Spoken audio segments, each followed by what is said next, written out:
la unidad, recordando nada más que con eso, en la práctica que dejaremos del péndulo, terminaría la unidad 1. Y recordando el sílabus que al inicio dimos. ¿Me parece? Entonces, ¿el examen qué será? Si el avance nos da el tiempo, yo espero que sea el próximo viernes de este al siguiente. Ahí sería la evaluación. Y nada más recordando lo que ya habíamos mostrado para que estén claros en lo que se va a pedir. Pura teoría, ¿verdad, profe?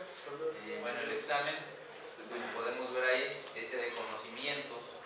Entonces podría ser cálculo de decibeles, cálculo del apartado que nosotros vimos por ahí de vectores. Uno o dos ejercicios más para comparar que vimos, entendimos esa parte. Obviamente que no te preocupes por memorizar, con que le entiendas, vas a poder sacar tu acordeón, vas a poder sacar tus apuntes, el chiste es que le entiendas, ¿no? Para poder resolverlo en tiempo. Y sí va a venir algo de teoría, obviamente, por eso te estoy encargando conceptos que tienes que revisar.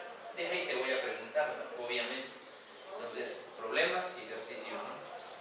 Obviamente vale el 40%. Que no lo pongas tan difícil.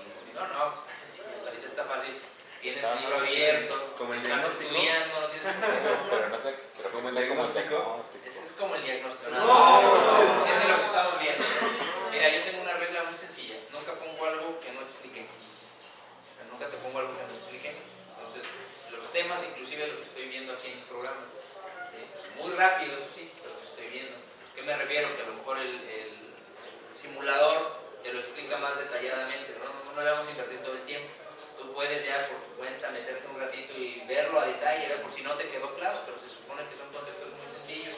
Hasta ahorita, si tú repasas, que has visto en el software, en el iLearn Vibration, pues has visto qué es el RMS, has visto qué son los hertz, qué es la frecuencia, qué es el periodo. Creo que en eso no debes de tener problemas, creo. Entonces, si tienes problemas, pues repásalo, porque deja ahí esos temas. Yo te pongo específicamente qué temas van a venir. Que no te chutes todo el software, nomás los temas que están ahí, de ahí, y lo que vimos en las presentaciones. Entonces, bueno, esa es la intención. Solamente que no trabajes, pues no pasarás, ¿no? Como todo, ¿no? Claro que si quieres nomás pasar por venir a sentarte y dormir ahí, ten suerte, ¿no? Ojalá, pero lo veo complicado, lo veo difícil. Y en la práctica es peor. En la práctica hay que ir a medir allá con el equipo y ahí no hay que engañar. ¿Vale? Bueno. Dice aquí en el tema, por eso puse el sílabus, ¿no? ¿Qué nos falta? Nos falta ver estos conceptos últimos que vamos a ver ahorita. Ya vimos por ahí, a lo menos como idea, como concepto, lo que es el término en una Fourier, a qué se refiere, y esa es parte de la intención de la actividad que ustedes reportaron generándolo en MATLAB. De ahí veremos dos ejercicios desarrollados para que ustedes puedan, uno de ellos va a ser el péndulo a fuerza, para que puedan replicarlo como lo pregunté la vez pasada, que nosotros habíamos hecho ya uno con otros equipos, con otra institución, donde habíamos medido, ¿no? Y lo vamos a vaciar en MATLAB y veremos el comportamiento. Ustedes tendrán que replicarlo con el suyo. Yo explicaré uno, mira, así es, a ustedes el que les asigné por equipo, diga, a ti te tocó de 1 metro, me refiero al péndulo. El péndulo, lo vas a hacer tú específicamente, vas a tomar lecturas, vas a meterlo en el programita y vas a comparar y vas a entregar el reporte. Esa es la última parte del programa, para que sepamos unidad 1. Y lo que preguntaba aquí el jefe del grupo, unidad 2, pues vamos a ver Solid y vamos a ver el DSP, el equipo que está allá, la 2. Y después regresamos un poquito al Mobius otra vez, a la Vibration de la 3. Sí, pero para que más o menos sepamos dónde estamos, ¿no? Parados. No haya bueno, ahora sí, última parte. Y aquí lo veremos muy por arribita, ustedes ya lo verán con más calma, viendo ahí la Champions. El repaso de la onda temporal. 7 subtemas. Muy simples, muy sencillos. Para mí lo más complejo es cuando ves fallas en máquinas. Ahí es donde sí hay que profundizar. En los conceptos, pues nada más es recordar algunas cosas que en otras materias son análogas. Yo digo. Ok. El espectro, nada más que ahora aquí. Espectro de vibración.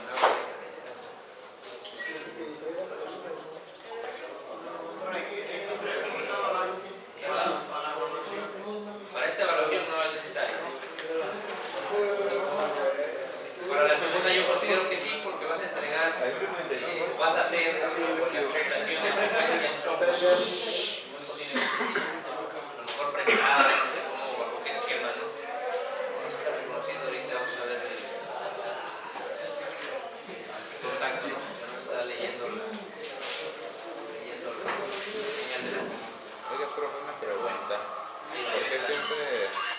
De lo que es de la derecha hay una barrita que se mueve. ¿Qué pasó?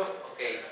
Aquí está la ruta siempre, técnico de vibración, fundamentos de vibración. Aquí está, fundamentos de vibración. Y nos vamos a ir nada más al apartado de presentando el espectro.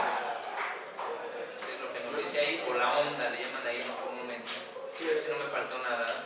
Fundamentos de vibración, posiblemente será la 1. Y presentando la onda. Aquí está. Está muy simple ese apartado que pongo ahí. Y vamos a ir con la onda temporal. Que es lo que estamos buscando aquí. Aquí está. La onda temporal. No es nada más que lea el contacto a la extensióncita para que lo pueda poner, ¿no? Porque si no se va a morir esto. Casi es viernes también para la computadora. Casi. Más que mañana es examen con el otro grupo. Lo mantiene tranquilo. Ustedes todavía no es examen, todavía hay tiempo. Tranquilos. Hay oportunidad, ¿no? Bueno, vamos a ver lo que es la onda, ondas temporales. Vamos a ver esa partecita, que no es esto que está aquí, que abrió. Regresarme aquí. Lo que quiero ver es este, el espectro. Ahora sí. Ya habíamos platicado un poquito lo del rizo. Aquí nada más acotar que si yo le incremento el número de aspas, sería tanto como decir que le agrego un componente a la máquina para cuando vean las fallas. De aquí dice, ok, tengo 8 aspas y lo pongo a girar con la moneda y supongo que hay una perturbación, que es una baraja y un naipe, ¿no? Si lo ubicamos. En la realidad sería, tengo el motor, tengo el cople, de ahí va una transmisión, le agrego algo a la transmisión, le hago una modificación, se agregaría una turbulencia adicional al sistema. No necesariamente es que a fuerza va a ser un ventilador o una turbina, no necesariamente. Sí. Ahí en ese ventilador se ve que oscila el centro. Sí. Así es como... Lo simularon así para ejemplificar el desbalanceo que ocurriría a través de chocar el naipe con las aspas. ¿Qué fenómeno tendría físicamente?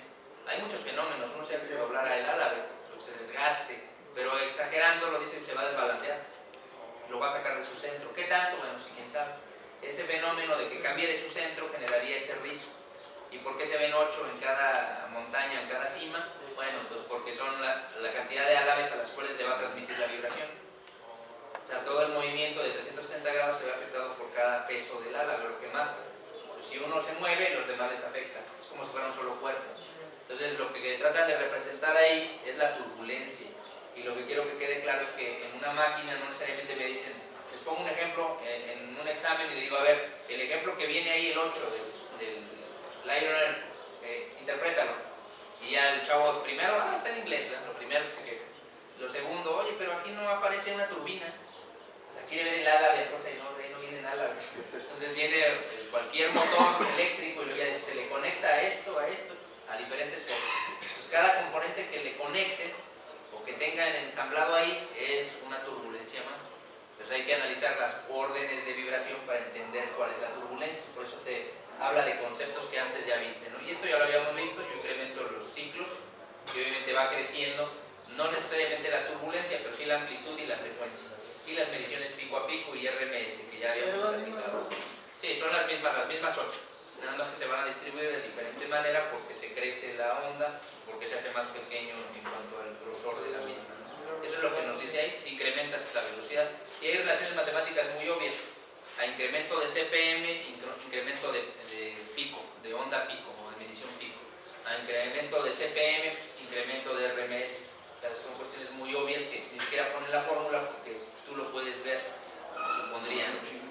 Aquí nada más, esta parte la repaso porque ya la había platicado y aquí sí me interesa ahondar un poquito en ella. La vibración se va a medir en 3 ejes, pero tú vas a definir si es necesario los 3 ejes.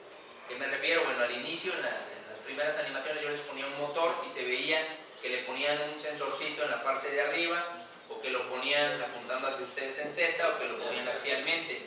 Entonces, cada uno de ellos me genera una medición diferente y hay que ponernos de acuerdo en la nomenclatura que se utiliza. Ellos le llaman a las mediciones, y es donde entramos en duda porque casi siempre es X, Y, Z, ¿no? Ellos no le llaman X, Y, Z, le llaman horizontal, vertical y axial. Y ahí es donde te da duda. Horizontal tú debes de saber que debería de corresponder al eje de las X, pero ¿qué diferencia tiene la horizontal con la axial?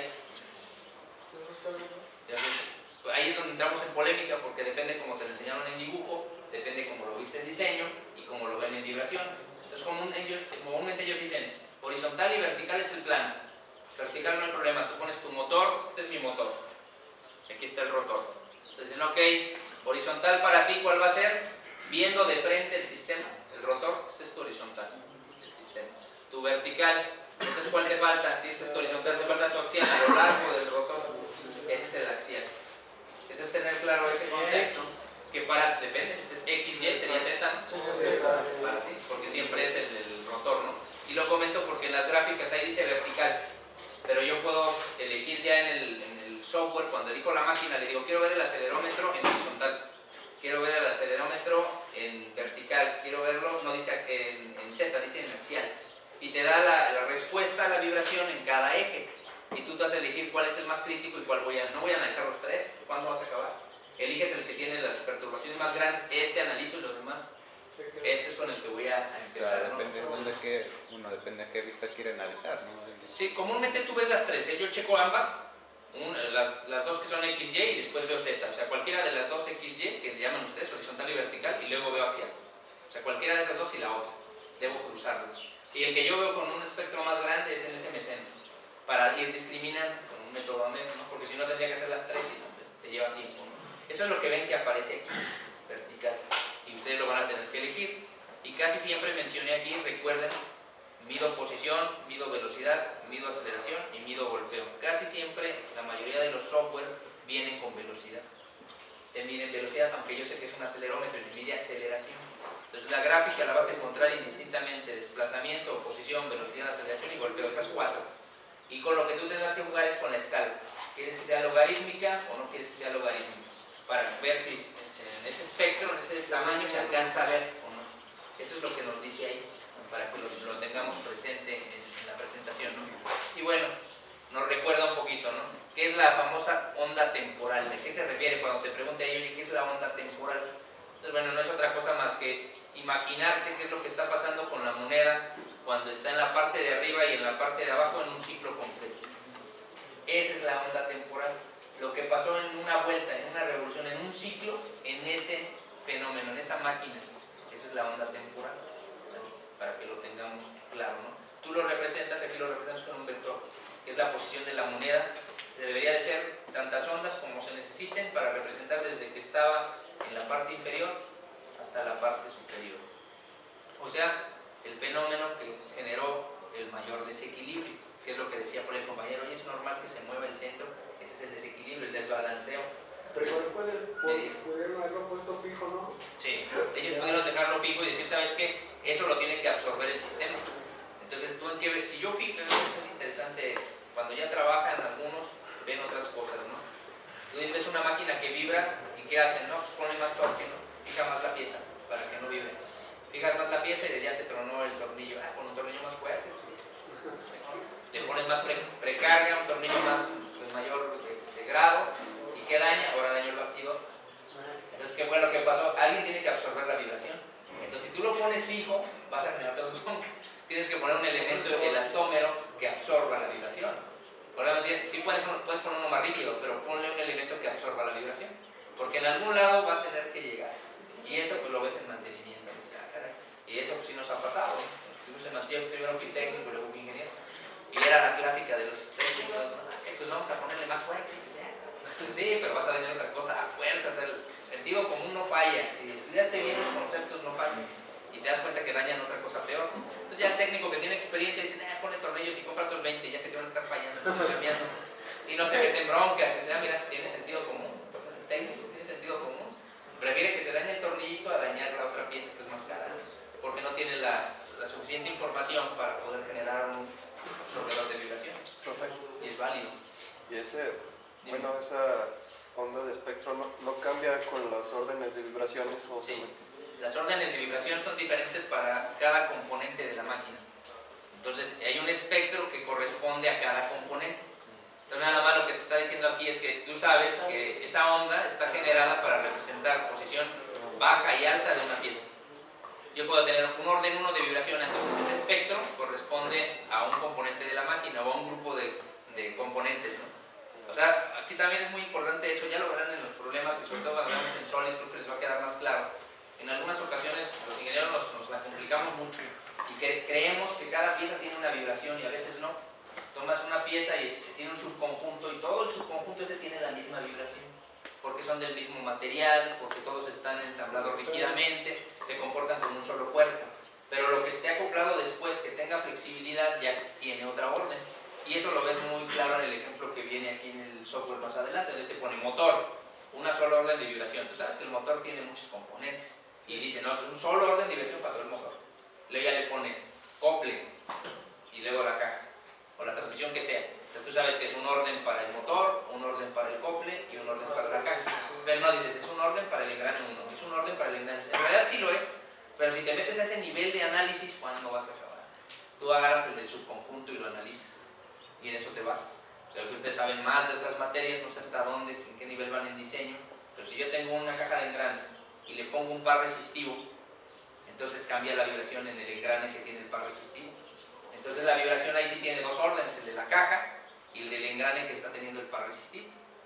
Entonces está interesante, se va complicando un poquito, ¿no? Pero ya depende de lo que nosotros conozcamos de lo demás. Bueno, es lo que dice ahí. ¿Por qué puede ser que ocurra ese aumento del rizo? Pero ¿es normal el rizo o la perturbación? Normal.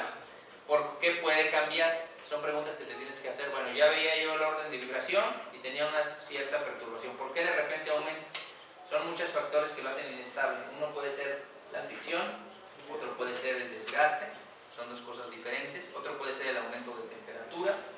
Pero son fenómenos externos que hacen que la vibración de repente cambie, ¿no? Entonces, tú los puedes resumir en esos tres. Claro que si ves más en diseño, no le afecta la corrosión, el óxido corrosión, el desgaste volumétrico, ya empiezan con más ondas. Bueno, lo más básico es si tiene fricción, si aumenta temperatura, si hay desgaste. Con esas tres, si quieres ser más puntual, si hay desalineamiento y desbalanceo, a fuerza va a haber un cambio, ¿no?, de vibración. De hecho, en una máquina tú empiezas por alinear y balancear. Lo primero. Ya que está alineada y balanceada, ahora sí, ese es su trabajo normal, ese es su espectro de orden normal. Lo que pasa entonces ya son fuerzas externas. Es lo que me dice ahí, es lo que representa la cartita, ¿no? Estoy tratando de hacer un poquito más puntual lo que está diciendo ahí. Nosotros tenemos que familiarizarnos con los órdenes de vibración. Yo no diría que con todos, porque sería muy complicado, pero sí deberíamos de ser capaces de leer este tipo de espectros y conocerlos. Yo no he encontrado proveedores que te digan, ahí te va el espectro de vibración de tal máquina. No lo he encontrado. Lo que es más común, y eso sí lo puedes encontrar, es el espectro de vibración de una pared de absorbedora de vibración. Eso sí, que tú digas, ok, tengo esta máquina, vibra, le quiero poner una capa de un producto, elastomérico, quiero poner X producto, ¿no?, la marca que quieras. Y el que te vende el producto te dice, ah, mira, para ese producto aquí tengo el espectro de comportamiento a vibración de ese elemento. Ese sí lo he visto, en el cual tú con unos cálculos seleccionas el absorbedor. Eso sí, pero para una máquina solamente lo he visto cuando tú vas y tomas la lectura, o el proveedor va y toma la lectura, la guarda en una computadora y él hace el análisis, claro, te cobra, ¿verdad? De hecho, este equipo que tienen aquí, si lo tienen bien, tiene un software para... O sea, lo que van a ver con este software, el equipo lo hace. Entonces, yo en el que tengo allá en el otro instituto no pudieron por el servidor, que era muy malo, el servidor no pudieron instalar el programa. Entonces lo hago directamente con el equipo es portátil. Pones los acelerómetros, haces la lectura y ahí mismo interpretas, pero no lo puedes ver en la computadora. Ni puedo mandar datos a la computadora y estar analizando. Todo lo que veas en el colector, en el aparatito. Y no se queda grabado, porque imagínate, ya hiciste 10 prácticas, ya se llenó, hay que borrarle. En realidad esa información debería de estar alimentando una computadora para estar viendo el estadístico y estar haciendo servicios en la industria. Si aquí lo instalaron bien, debe estar ese programa. ¿Sí? En mi tecnología no pudieron hacer eso. Nunca pudimos instalar el programa porque el servidor siempre se caía. Y era en línea la instalación. Y el proveedor no pudo, intentó 2 veces y dijo, no se puede, aquí el servidor es un fiasco. Me rindo. Aquí no sé si se hizo, voy a preguntarle a esa, pero yo sé usar el DSP en campo, sin mucho problema, que es el que haremos, ¿no? Ahora sí, ya que sabemos que la onda temporal se refiere al comportamiento de la monedita cuando hace toda la vuelta, ¿no?, que es lo que viene ahí, pues tú recuerdas que existe una perturbación. Esa perturbación la debes de conocer, y todo esto lo insisto porque lo vamos a ver en las fallas, ¿sí? Y ya no voy a repetir eso, ya supone que ya lo tenemos bien claro. Ahí se ve la perturbación, ya cambió la onda porque por algo externo. ¿Qué es lo que dice ahí? Bueno, ¿cómo le hago para separar? ¿Cómo puedo ver el fenómeno que generó el ruido? Cuando yo veo como esto, me nota ahí el ruido, ¿no? Pues quién sabe cómo lo separo. No se cansa de dar aquí un cuadrito y un triángulo. El software tiene una manera de buscar el pico más alto en cierto orden. Y en el orden uno dice cuál es el pico más alto y él solito va y lo busca. Aquí está. Pero no te está diciendo cuál es el ruido, si es el pico más alto, el pico. Nada más es lo único que tiene la opción de hacer. Entonces lo que tú tienes que hacer en el programa es decirle, bueno, pues aplícale por favor la separación de señal. Esa separación de señal ya sabemos, ya por ahí platicamos un poquito de eso, es Fourier, ¿verdad? Que eso es lo que vamos a ver, y lo que va a hacer es separar en base a amplitud y frecuencia, lo que viene ahí, cómo se está comportando la máquina, ¿no? Y eso ya lo hace el colector automáticamente. Dijimos que este corresponde a las perturbaciones externas, este corresponde a la pura monedita. Si lo juntas, este es el espectro de vibración. Le llaman, dime el espectro de vibración, es la onda senoidal temporal más la perturbación. Los junto, ese es el espectro, ¿no? ¿Cómo se ve tridimensionalmente? Bueno, es Fourier. Y bueno, hay dos maneras de calcular el fenómeno de vibración de este tipo. Lo puedes hacer por Fourier y lo puedes hacer por métodos numéricos tradicionales. Entonces, bueno, Fourier es el que ya viene en los equipos que utilizamos, ya viene programado. Sabemos que lo único que hace es poner en un rango las frecuencias en la horizontal, en un rango en vertical las amplitudes. Esto ya lo conocemos nosotros, no nos es nuevo. Sabemos que aquí va la onda senoidal y es tal y como lo vemos aquí. Vamos a esperar a que cargue la simulación para que lo podamos visualizar con animación. No la debí de abrir, pero bueno, aquí va a poner a girar, si no en la siguiente filmina, va a poner a girar el ventilador y va a observar que la amplitud corresponde a la posición de la monedita y la frecuencia se refiere a qué tan rápido está girando para que se vaya viendo el evento, ¿no? El periodo, recíproco del periodo, ¿no? Es a lo que se refiere. Y ahí, bueno, la intención es que veas esa parte.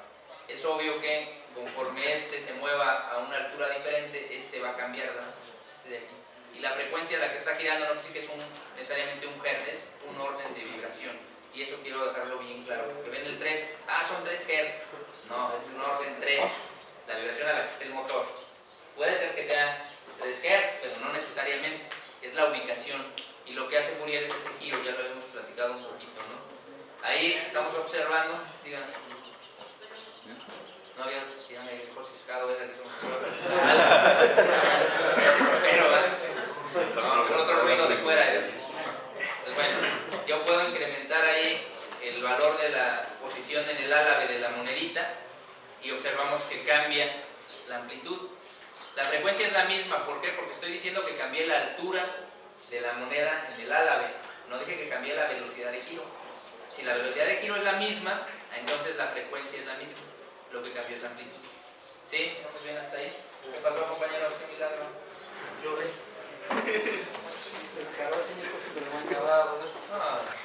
Profe, entonces el anterior era de orden 3.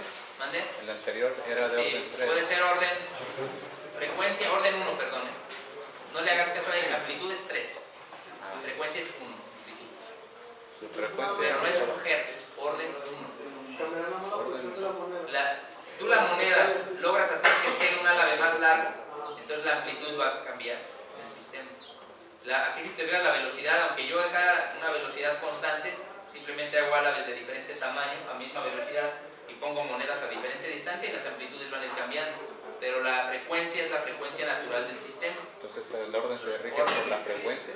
Sí, así es. La frecuencia está directamente ligada con el orden. Y cada componente o subsistema tiene una frecuencia, tiene un orden de vibración. Ahora, si tú quieres que la onda se haga más pequeña o se junte más, ahí sí tendrías que cambiar tú la velocidad a la que gira. Aquí te fijas, aparece más alta. Lo único que hizo es cambiar la posición de la moneda. Todavía no ha cambiado la frecuencia. Si yo quisiera cambiar la frecuencia, ¿qué me está diciendo esto? Que a fuerza modificó, esto es un orden 2, cambió la velocidad de giro. A fuerza. La amplitud no tiene nada que ver, la amplitud es la posición de la moneda, el desbalanceo. Simplemente cambió la velocidad a la que rota. Ahí sí, cuando cambias la velocidad, cambia el orden de frecuencia. Si yo quiero que se mueva a un orden mayor, tengo que incrementar a mayor frecuencia. Y bueno, al momento de cambiar de altura la moneda, también cambia lo que es el espectro, bueno, lo que se quita conferencia, se me fue el nombre. Mira, al cambiar la altura de la moneda, la onda va a cambiar en su geometría, pero no necesariamente va a cambiar en el orden. O sea, lo que me refiero es que esta distancia, que es el periodo, va a cambiar. puede cambiar. Inclusive puedo cambiar tanto amplitud como periodo y la frecuencia a la que se ven las ondas. Pero si yo lo roto, puede ser que la frecuencia sea la misma del rotor. Eso es lo que quiero dar a entender. O sea, sí, la onda puede cambiar, pero no pensemos que este valor, estos dos, son 2 Hz a los que se está moviendo el motor. No necesariamente. Es la velocidad de todo el sistema, la que se mueve el sistema. Aquí porque ves nada más un rotor y dices es la velocidad del rotor. Pero qué tal si fuera todo un sistema que está vibrando, entonces no está rotando a una velocidad. Tengo un motor que gira a 1450 RPM, pero entonces no quiere decir que toda la maquinita está vibrando a esa velocidad. Tiene una frecuencia.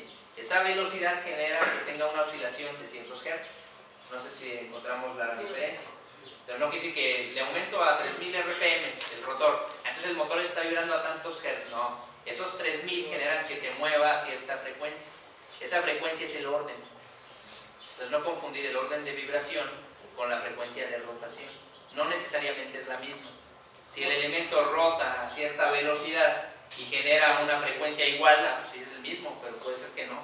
Puede ser que genere unos Hz diferentes. Como entonces el aumento de la velocidad de rotación puede generar unos Hz diferentes, un orden de vibración. Entonces eso es lo que debes de tener claro, porque cuando tú ves un problema de la industria, te dicen, esta máquina tiene un motor de 4050 RPM, por decir, y te dice orden de vibración 1. Pues son los 4050. No, ¿a cuántos Hz lo hace mover eso? Pues depende de la carcasa y cómo lo fijaron. Y va a empezar a tener un desplazamiento en X, Y, Z a cierta frecuencia. Ese valor es el orden de vibración. ¿Qué lo generó? Los 4000 y tantos RPM. No sé si me explico. Ahí es donde entiendes que esto no es lo mismo. Se parece, pero no, es para darte la idea, pero no es igual. No es decir, analogía, frecuencia, orden de vibración. No, una genera la otra. ¿Pueden llegar a ser iguales? Puede ser que sí. Puede ser que tú digas, 1000 RPM, conviértelo a CPM y conviértelo a Hz y equivale a lo que está moviéndose. No nada más en kilos, sino que puede ser que ocurra. Eso sí, pero no siempre es la misma. Y no pensar en que siempre es un rotor con una larga. Eso nada más para entender el concepto. Aquí de lo que te trata de decir es eso. Si tú juegas con los órdenes de vibración, y yo porque aquí lo dice, a 2 Hz se está moviendo a orden 2. Sí, pero para este ejemplo, en la realidad puede ser que no lo veas directamente con un rotor. Y por eso es que tratamos de explicarlo, ¿no? Entonces tú puedes cambiar la onda, amplitud, frecuencia, no pasa nada, pero tienes que saber cómo se está moviendo en el orden de vibración. Eso es lo que me dice él. Ahí vemos otro ejemplo, vean cómo ya tiene 8 en su frecuencia. de orden 8, ¿no? Orden 8, frecuencia, orden 8. En este caso él dice que es a lo que se mueve, pero no necesariamente. Y la amplitud puede ser X, ¿no? La que sea, la que él quiera, 1, 2, 3, 4, hasta 8. Y no pasa nada. La amplitud puede cambiar, es independiente. Y ahí vemos ya va a tener una amplitud más grande. Es lo que te va explicando ahí. Ahí yo ya tengo 2 fenómenos. No se alcanza a ver, dice que es por colores. Entonces, en el primer fenómeno este corresponde a la frecuencia de la monedita. Y este corresponde al efecto del naipe o de la perturbación. Entonces vean cómo es el mismo sistema o subsistema y son diferentes órdenes de vibración. Uno corresponde al fenómeno natural y otro corresponde al fenómeno externo indeseable. Entonces lo que hace Fourier es permitirme ver eso. ¿Qué es natural al sistema y qué es lo que yo no necesito del sistema? Entonces es obvio que cuando tú muevas el ventilador con la moneda, va a tener una amplitud de movimiento, o sea, un desbalanceo. Pero eso es natural al sistema. Ahora, si después de eso yo observo otra perturbación, esa perturbación en otro orden de frecuencia es el error, es lo que quiero eliminar, es lo que quiero encontrar. Esa es la falla, la que aparece ahí en rojo, es la que Fourier busca encontrar. Es la que vamos a tratar de ver en algunos ejemplos. Hasta ahí, el concepto está claro. Ahí aparece la aplicación de por qué Fourier. Fourier se supone que me ayuda a ver este espectro completo, a ver la onda con la perturbación original que teníamos y separarlas en dos: la frecuencia natural del sistema y la perturbación aislada. Esta separación solo la hace Fourier y la hacen los equipos que compras, ya vienen con ese algoritmo y ellos solitos separan, ya te dan el espectro. Dicen, ahí está el espectro, inclusive el colector que tienen aquí ya te dice cuál es la falla. Él ya sabe, tú nomás le tienes que decir es un rodamiento marca tal, gira a tanta velocidad y él ya sabe cuál es su espectro normal. Va a comparar y te va a decir, oye, rojo, ya no sirve el rodamiento, amarillo, peligro, verde, está muy bien. O sea, ¿cómo lo hizo con Fourier? Él lo separó y lo comparó. Es lo que hace el equipo y no te lo dice, nomás lo compara. Eso es lo que genera, y así fue ahora sí que diseñado, ¿no? Y esto es lo que hace, esto es lo que sí debemos aprendernos de memoria, Porque dice por ahí va a haber un examen, ¿verdad? Es lo que sí me tengo que saber, qué representa X, qué representa Y, qué representa Z. Y eso lo debo tener bien claro. La onda temporal, ¿cómo la entiendo yo? ¿Dónde la veo? La voy a ver siempre en el tiempo y la amplitud. Siempre. ¿Cuánto tiempo quiero observar el fenómeno y cuánto se movió la monedita? Ahí voy a ver. ¿Perdón? No sé los colores, yo no veo los colores, tengo una variación de daltonismo. Entonces yo por eso lo menciono aquí. Este es el tiempo y este es la amplitud. Entonces aquí sería cuánto tiempo estoy analizando el fenómeno y este sería dónde está la moneda. Ahí es como yo lo visualizo, en esa cara. ¿Y qué es lo que estoy viendo? Pues estoy viendo el fenómeno completo. La frecuencia natural, digámoslo así, del objeto, más el ruido que pudiera tener. Es lo que yo veo en esa cara. ¿Y qué es lo que me ayuda a hacer Fourier? Fourier no ve esa cara XY, ve la que para mí es ZY, esta del lado. Es lo que va a ver. ¿Y qué vas a ver tú exactamente? Nada más vas a observar la amplitud. Y lo que ves aquí es, nosotros lo conocemos como orden de vibración, para no confundir con la frecuencia a la que se está moviendo el elemento motriz. Aunque dice frecuencia, yo sé que son los órdenes de vibración. Entonces es muy sencillo de interpretar. Dicen, oye, ¿qué es lo que ves en Fourier? Fourier gira el espectro y me permite ver orden de vibración contra amplitud, para separar el ruido de la frecuencia natural o normal del sistema. ¿Y cómo ves tú una onda temporal? Ah, pues veo el tiempo en el que quiero observar el evento y el evento es la amplitud. Está muy sencillo. Ese es Fourier. Entonces, diferente a lo que viste allá en Fourier en matemáticas, en el que ves que coeficiente A, coeficiente B, términos, no, eso es para aproximar una ecuación matemática a una onda característica. Pero esta es en realidad la utilidad de Fourier, para eso sirve, para hacer ese giro y limpiar. Esto ya nos es más común poder entenderlo. Y la otra parte, sí, de plano no veo yo quién. Ese es un filtro, le voy a meter un filtro para ver el espectro. Es lo que está así, ese filtro es eso, Fourier y girar. Eso es lo que se refiere, que es como en el argot lo escuchas. Voy a filtrar la señal, la voy a condicionar, sabrá Dios qué está haciendo. ¿Qué es eso? Es lo que hacen, ¿no? Bueno, así dicen los electrónicos, ¿no? Yo he escuchado por ahí su jerga popular. ¿Dudas que está ahí? Pregunten, ¿no? ¿No? Ok. Entonces el espectro también se podría decir que se forma mediante la frecuencia y la amplitud. Sí, de hecho es una cosa. Sí, nada más tener presente que cuando tú dices frecuencia o orden y amplitud, es el espectro de la falla o de las posibles fallas y del estado natural. O sea, porque también este es un espectro, el de aquí, o la onda temporal. Pero cuando dicen espectro, tú ya sabes que están hablando de la onda temporal girada, ya limpiada, ¿no? Es lo que están diciendo. Y entonces ya sé que cuando dicen, voy a analizar el espectro de la onda, ya la filtró. Ya voy a ver o poder separar lo que es natural o lo que es normal al sistema de lo que es anormal. Y ahí es donde entramos nosotros. Ya ves lo que es normal y anormal en amplitudes. Pero ahora tú dime cuál es el que corresponde a lo anormal y cómo lo quitamos. Si se puede. Y algunos equipos ya lo hacen, pero no para todas las máquinas. Lo hacen para rodamientos, ya está, para rotores. Pero ya con máquinas completas no hay nada. Yo nomás he visto para motores, para el rotor, checan el rotor y así como nosotros que checamos los rodamientos. Nada más, les van y checan en el rodamiento y con eso infieren más o menos qué está pasando en la máquina. O sea que analizan lo más fácil y deducen lo que está pasando en lo demás. Es lo que hacen, entonces no está tan sencillo, pero está muy interesante, ¿no? Lo que hacen ellos, identificar estos valores de amplitud. Y la chamba nuestra sería saber si eso es normal, no es normal, y si se puede eliminar o no. Bueno, ahí viene un pequeño test, yo les recomiendo que lo generen, lo hagan, no para entregar, pero para que en su examen no salgan tan raspados, ¿verdad? Es lo mismo que por ahí nosotros comentamos. Y bueno, hasta aquí lo último que nos faltaría para terminar, dice, órdenes de vibración, es el último tema importante. Dijimos que había uno de relleno, a ver, ahorita lo vamos a ver aquí, y con eso terminaría su ejemplo de teoría para evaluación. Al inicio comenté que este correspondía a la frecuencia natural del sistema y este correspondía a la perturbación, y son dos diferentes frecuencias, se conocen como órdenes. Y van a ver que es una orden y diferenciar de una frecuencia porque le ponen una X. Cuando le ponen un número y una X, un consecutivo, sabes que están hablando de una orden, no de una frecuencia que corresponde a un motor, sino a la frecuencia del subsistema. Entonces la X es lo que te dice, están hablando de órdenes de vibración. Es lo que nos dice ahí esa filmina y lo que podemos ver en el programa. Aquí él lo que está haciendo es jugar con las frecuencias del sistema y ver si eso generaría órdenes diferentes. Es obvio que sí. Si yo cambio, lo que decía al inicio, cambio la velocidad de giro, pues puede ser que el sistema responda a una frecuencia diferente. Ese es el orden del que está hablando y tú puedes recorrerlo. Siempre empiezan del lado izquierdo el elemento motriz y de ahí empieza a moverse, como lo platiqué en un inicio. Empezamos con orden 1, el elemento que daría la energía, y a partir de ahí se empieza a recorrer en la máquina. ¿Tal? Es lo que me dice en esa parte.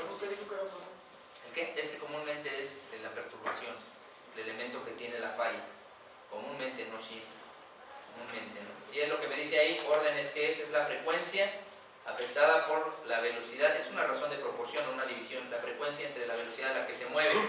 Creo que es muy obvio esto que estoy diciendo. Conforme el elemento gire a una velocidad, si es que es angular, si es lineal, se desplace a cierta velocidad, va a generar que toda la máquina o el subconjunto tenga una respuesta. Esa respuesta es el orden, es lo que está diciendo, para que lo tengas claro, lo tengas presente. Y esto es lo que a mí se me hace interesante. Ahí sí le voy a dejar tantito para que lo alcancen a ver. Lástima que no se vea el monitor. No sé si se alcance a ubicar del todo. Aquí está el elemento motriz del que él está hablando. Este es el motor. Fíjense, el motor jaula de ardilla, ¿no? Tiene el motor, su rotor y un piñón. Todo el sistema, al energizar esto, va a girar a una velocidad. Y todo ese subsistema genera una velocidad angular. Y no sé cuál sea, pero ellos le van a llamar un orden, dice aquí, un X. Entonces es un tip. Siempre el que dice un X, en el 90% de las veces es el elemento motriz. Es el orden de vibración del que hace que se mueva la máquina. Entonces si te fijas, está aquí, y dice, mira, aquí empieza. Aquí esta amplitud, que está señalando de aquí a aquí, corresponde al motor.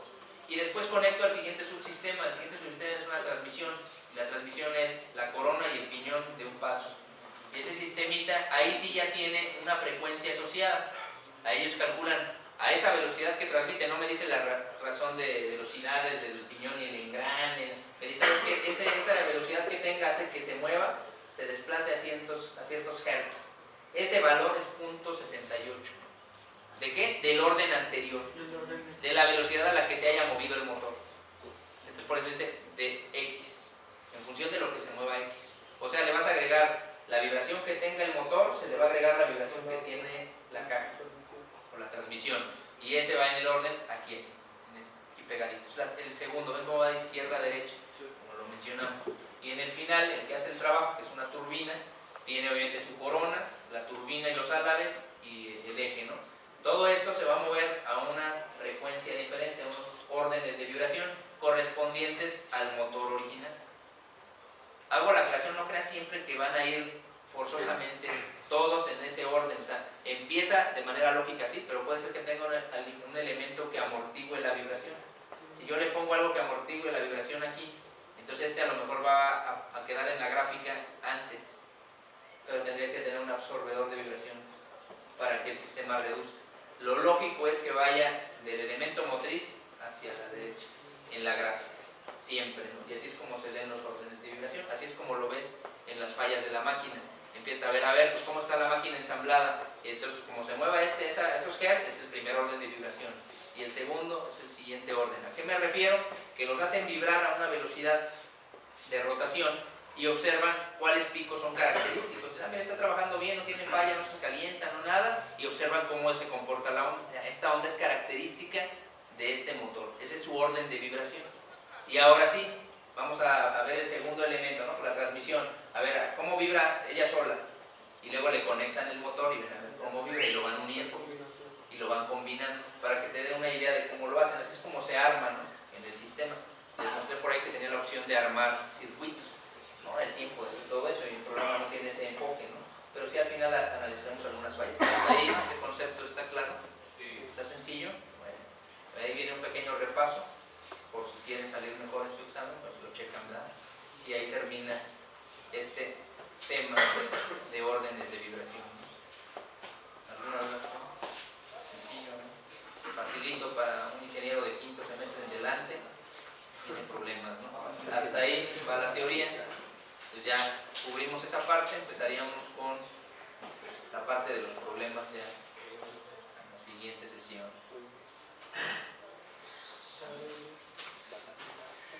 Que son dos problemitas, ¿no? Para acabar unidad. Creo que apenas en tiempo cronometrados. Listo. Dígame. No,